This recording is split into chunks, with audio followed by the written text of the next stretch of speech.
Assalamualaikum warahmatullahi wabarakatuh. Alhamdulillah pada kesempatan ini kita dapat berjumpa kembali di sesi perkuliahan. Untuk selanjutnya saya ingin menjelaskan tentang materi proses perkuliahan yang akan kita bahas bersama,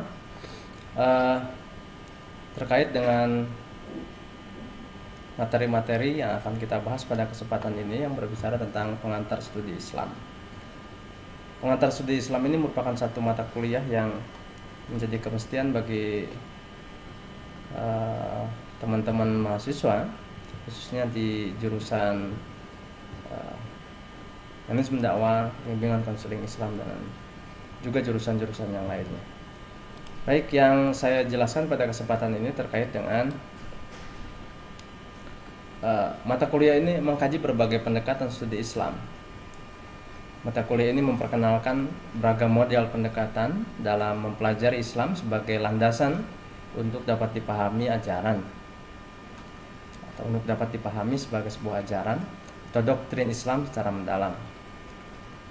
Oleh sebab itu, tujuan dari perkuliahan ini memberikan pengetahuan dan keterampilan pada mahasiswa untuk dapat mentransformasikan model-model pemikiran dan pendekatan dalam memahami ajaran Islam secara objektif, komprehensif, dan integratif.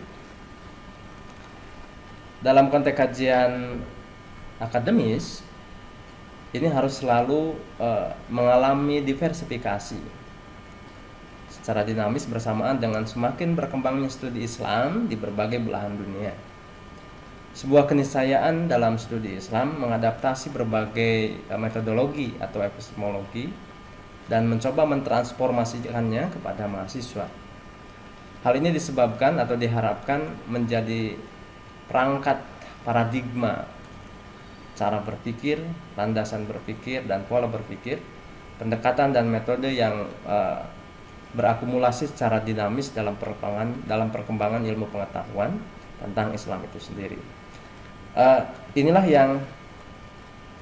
yang akan dibahas dalam proses perkuliahan selama 1 semester, dan dari harapan-harapan ini kita akan kembangkan menjadi beberapa bahasan yang agak rinci. Yang pertama terkait untuk untuk mendapatkan lebih dalam atau untuk memperdalam materi tentang ini, maka pengantar studi Islam akan mencoba menjelaskan tentang pengantar studi Islam itu sendiri. Yang kedua tentang beberapa prinsip dasar epistemologi Islam. Yang selanjutnya berbicara tentang manusia dan kebutuhan doktrin agama, sumber dan karakteristik Islam, Islam sebagai agama wahyu yakni Al-Quran, bersumber pada Al-Quran. Yang selanjutnya Islam sebagai produk budaya, nanti kita akan bicarakan Islam sebagai agama wahyu dan Islam sebagai produk budaya, itu ada perbedaannya. Yang selanjutnya Islam sebagai pengetahuan ilmiah, Islam sebagai pengetahuan ilmiah. Selanjutnya ada beberapa pendekatan dalam studi Islam, nanti kita akan bahas bersama. Selanjutnya akan berbicara tentang aneka metodologi atau aneka pengantar tentang memahami Islam.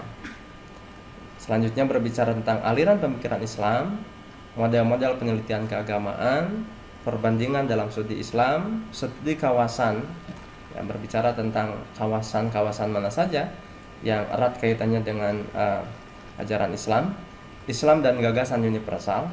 Islam mencoba memberikan pandangan-pandangan terhadap kehidupan dunia global dan dinamika Islam kontemporer, artinya ingin menggambarkan bagaimana situasi dan kondisi Islam itu sendiri pada saat sekarang, dan bagaimana Islam mencoba memberikan solusi atas problem-problem yang yang dihadapi hari ini. Dari bahasan-bahasan ini kita dapat turunkan menjadi beberapa poin yang itu nanti akan dirinci dalam beberapa pertemuan. Ini yang pertama tentang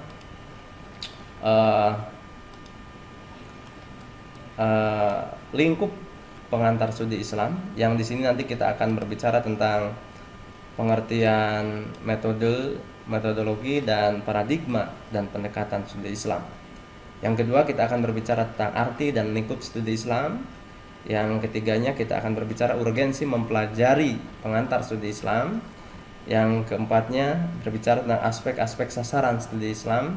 Untuk yang kelima, kita akan berbicara tentang pertumbuhan studi Islam dulu dan sekarang.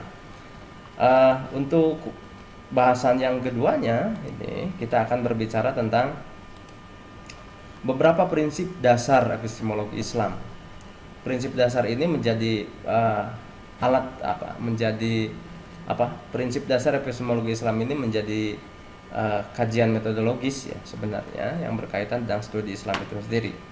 Dan di sini akan dibicarakan tentang pengertian epistemologi Islam, epistemologi dan Islam akan dibicarakan tentang sumber pengetahuan, wahyu, akal dan rasa. Yang selanjutnya akan berbicara tentang kriteria kebenaran dalam epistemologi Islam.